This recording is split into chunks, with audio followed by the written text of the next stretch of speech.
Ô Beto, vários setores da economia tentam contribuir para os esforços de negociação contra o tarifaço do Trump aos produtos brasileiros. As multinacionais dos Estados Unidos, com instalações no Brasil, têm mantido a discrição, evitando embates e manifestações públicas em torno desse problema. Isso não significa que eles estejam alheios ou protegidos, segundo integrantes de cúpulas de filiais aqui no Brasil. A reportagem da Folha pediu entrevistas com CEOs de mais de 20 multinacionais dos Estados Unidos, com negócios em vários setores aqui no Brasil, desde automotivo, como GM, Ford, farmacêutico, como BMS e Pfizer, além de representantes dos setores de alimentos, mineração, entre outros. Nenhum deles aceitou se manifestar publicamente. Em conversas privadas, reservadas, chamada em off, a avaliação é a de que o sigilo favoreceria as negociações para o lado brasileiro e que o governo Lula deveria fazer o mesmo. Para um executivo com longa experiência em direção de multinacionais americanas, o excesso de divulgação sobre as pretensões do Brasil tem fortalecido a posição do Trump. Ou seja, ao colocar as cartas na mesa, o Brasil sinaliza demais até onde pode ceder. Segundo essa opinião, o governo não deveria divulgar nem mesmo as medidas que já planeja para amenizar o impacto do tarifaço com um programa emergencial de manutenção de trabalho e renda, similar ao da pandemia. Há uma percepção de que o governo brasileiro está telegrafando tudo o que pensa por meio dos jornais e que o aumento da confidencialidade nas conversas poderia ajudar a aumentar a produtividade dessas negociações. Será, Ronilson? Olha, acho que são dois mundos aí bem diferentes, né? Pensando com a cabeça do mundo corporativo, de uma grande companhia, do mundo empresarial.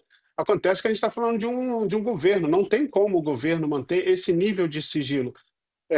Ele governa um país, ele tem sob a sua responsabilidade milhões e milhões de pessoas, não são milhões e milhões de funcionários, são milhões e milhões de pessoas, incluindo milhões e milhões de pessoas que depositaram nele a confiança pelo voto. O governo tem que ser transparente, o governo tem que dizer que está se movimentando, o governo pode não entregar todas as peças do jogo, mas falar da sua movimentação, inclusive deixar claro que existe um movimento, um esforço, que existe um plano, inclusive no sentido de aplacar o impacto desse tarifaço, porque se ele efetivamente acontece, ele vai ter um impacto. O governo precisa dizer que ele está fazendo todos os esforços, todos os cálculos, de um lado para uma negociação para que isso não aconteça, do outro lado para que, se isso acontecer, porque o Brasil não tem um limite, ele não pode impedir que isso aconteça sozinho, se isso acontecer, que o governo tem um plano pensando na população.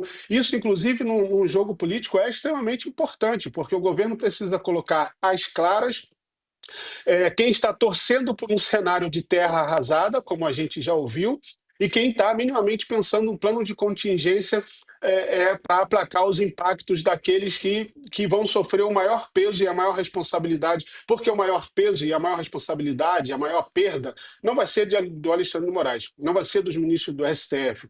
Não, quem vai sofrer o impacto financeiro, perda de emprego, fechamento de empresa, dificuldade de compra, de negociação, não vão ser os ministros do STF, você pode ter certeza. Então, o governo precisa fazer isso de maneira transparente. Isso não é um jogo corporativo. Não dá para você fazer um sigilo corporativo de uma negociação. Você faz como uma empresa, que quando você vê as empresas se fundiram, você não sabia nem que elas estavam conversando.